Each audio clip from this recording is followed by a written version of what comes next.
Bonjour.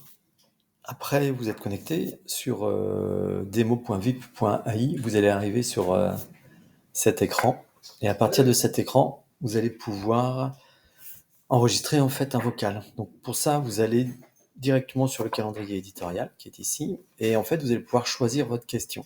Donc par exemple, moi, ce qui va m'intéresser aujourd'hui, normalement, je devrais répondre à cette question-là. Bon, dans le cadre de la démo, je vais en choisir une autre puisqu'en fait, ces questions-là, c'est le résultat d'une stratégie éditoriale qui a été réalisée par, le chargé de com ou le web marketeur de votre organisation.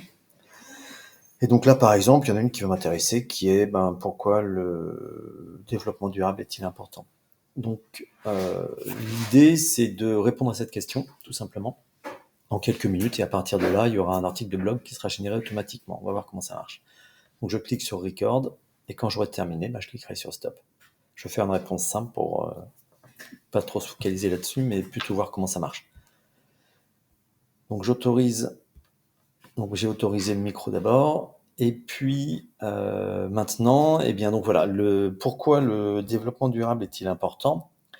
Le développement durable, c'est important parce que on sait que dans le cadre du réchauffement climatique, on a tout un ensemble de difficultés qui vont survenir à moyen terme, c'est-à-dire dans les 20-30 ans, et que si on n'y prend pas garde, on se retrouvera fort démunis lorsque cette époque sera arrivée, et donc qui est malheureusement du fait de l'inertie des phénomènes climatologiques, il est vraisemblablement déjà un petit peu tard. Donc l'objectif, c'est simplement d'atténuer un petit peu la situation pour essayer d'avoir une augmentation de la température qui soit un peu plus raisonnable et que du coup les conséquences soient un petit peu moins catastrophiques.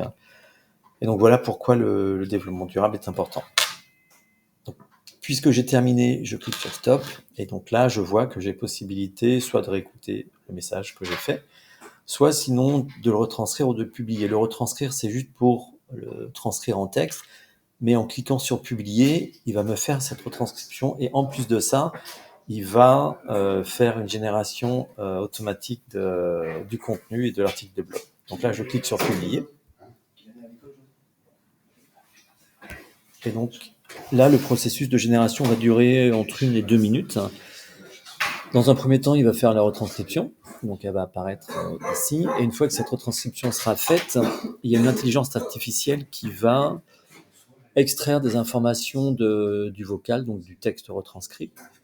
Et donc ces informations, ça va être par exemple le titre, ça va être un résumé du vocal, ça va être un article de blog basé sur ce vocal, et ça va être aussi un article LinkedIn, ainsi que quelques informations, notamment une image, un prompt plutôt, qui va permettre d'interroger une base d'images publiques, en l'occurrence Pexels, mais on peut en configurer d'autres, comme Unsplash par exemple, si on le souhaite. Et à partir de là, un article de blog va être généré.